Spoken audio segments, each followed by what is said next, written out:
How many snaps did they run in the 14 personnel? That's only for us. 100% of the snaps.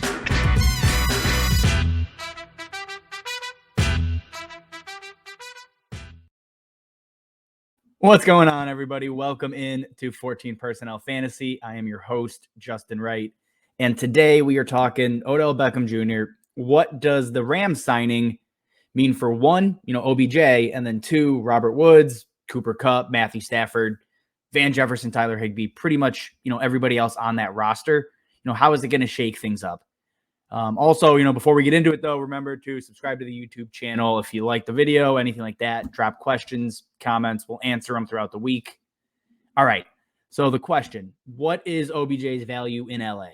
And honestly, it doesn't change week to week too much. It's very similar to what it was in Cleveland. He's going to be a wide receiver 3, but now, with a guy like Stafford compared to Baker Mayfield, he has, wide receiver 1 value every single week, potentially. He's a much more boom bust player, obviously with the ceiling being significantly raised in a Sean McVay offense led by someone like Matthew Stafford. And, what does that mean, though, for, the other wide receivers that have become relevant there? Obviously, Cooper Kupp, that's the big one. He's going to be safe. I mean, we know what the rapport is with him and Stafford. That's not surprising. So Kupp operating in the slot isn't going to be affected by OBJ on the outside. In Cleveland, he was playing outside 89% of the time. So again, you're not going to see any drop off from Cooper Kupp. Most likely you see the drop for Van Jefferson and Robert Woods, and obviously some Tyler Higbee shares as well. But Van Jefferson's the biggest loser. There's no way around it. The last 3 weeks, he's been seeing over 6 targets a game. You can expect that to plummet to probably 1 or 2 a game at this point. OBJ is going to absorb all of those, if not more targets.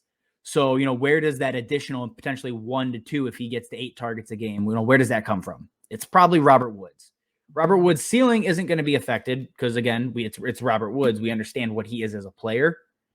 But the weekly consistency that gets him to be a top 12 guy every single season, that's going to come down a little bit. He's going to be a little more inconsistent because obviously OBJ demands more than Van Jefferson ever would.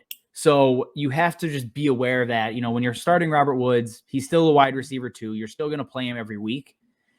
But there's going to be more dud games than he's had, the first 9 weeks of the season. And obviously, you don't anticipate OBJ coming in, week 10, automatically, taking over, that wide receiver 2 spot in LA. I don't think he does at all this season. But it is going to take him time to even establish himself as the wide receiver 3. So it's going to take, 2-3 weeks to get situated in LA, get familiar with the offense, build a rapport with Matthew Stafford.